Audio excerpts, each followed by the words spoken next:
Hi again, welcome to another video, and this is part 2 of sorting out this Honda ST50 monkey bike engine. In the first video I started to strip it down and I found out that the cog for the oiler, for the oil pump, wasn't moving. So now I've got the cover off, which I showed in the last video, and I got to the stage where I needed to undo that nut on the clutch, but I needed a special tool for it, which has now arrived. The only thing I've done in between is I've just knocked the tabs on the washer behind the nut so I could check it was the right tool, and it does. It fits in there nicely. So I'm going to attempt to get that off now. So I've tapped the tool on so it's on there nice and tight.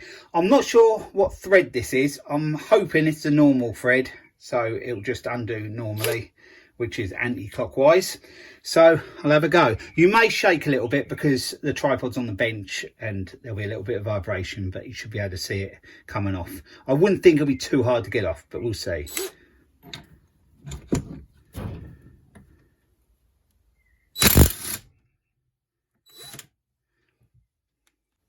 It come off nice and easy. I could have tried to tap it around with a chisel or something, but it would have just ruined the nut and then caused me more problems. The only other thing I could have done was got a socket and cut the bits out, but it just wasn't worth it. I think it was about £8 delivered, and it's a proper tool for it. So that's off. So now I can get the clutch off. And I did forget to mention, I did just put the flywheel back on the other side just so I could hold it as I was undoing that nut. So now let's see if this comes off, and it will come off quite easy. I can feel it's quite loose on there. Well, I say that it isn't on there tight, but it's going to probably take a little bit to get it off. I think the tab washer was stopping it coming off, so there it is. So I'll see if it comes off now, and it does. Is there a key in it? No, it's just on splines like that. I'll put that out of the way. Now onto where the oil pump is, so I can get that off and have a look what's going on in there. So now the clutch is out of the way, we can get to the oil pump. I'm thinking that it's that bolt, and that bolt should take it off. Them ones probably get into the internals of it, which I'm not really worried about at the moment. I just want to get it off just to see if there's something obvious why it was jamming, but I'll probably just buy a new one anyway. They are around £50 copy part, or if I go genuine, they're about £85–90. I can't think there's going to be that much difference, and I think that the copy one is made in Japan as well, so I'll probably go with that. There's only so much money I can put into these projects, so I'm going to see if they'll undo, and then we'll have a look and see what's what. One bolt has come undone with the impact, one has messed up the cross thread, the third one I'm going to attempt now.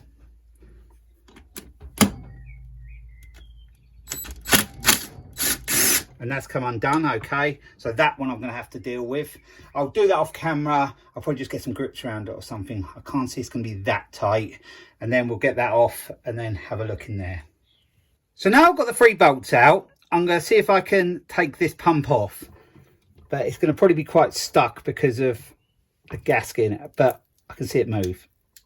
So that has loosened that side a bit. See if we can get underneath.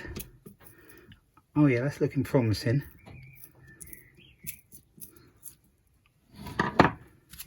So now I've got it quite loose. We'll see if we can get it off.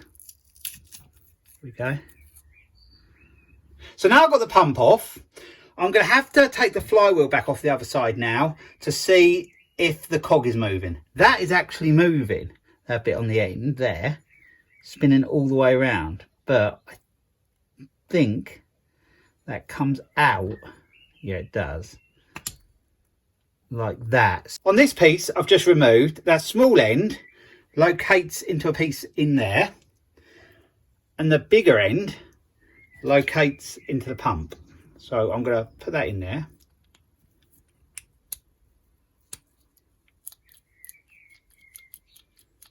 I would imagine that should move around.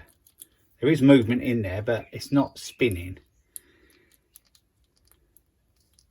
So we'll have a look at that, but I do need to have a look at the cog the other side, so I'll get the flywheel back off.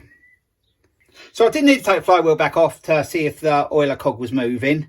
It will have to come off, but I can do this bit without taking off at the minute.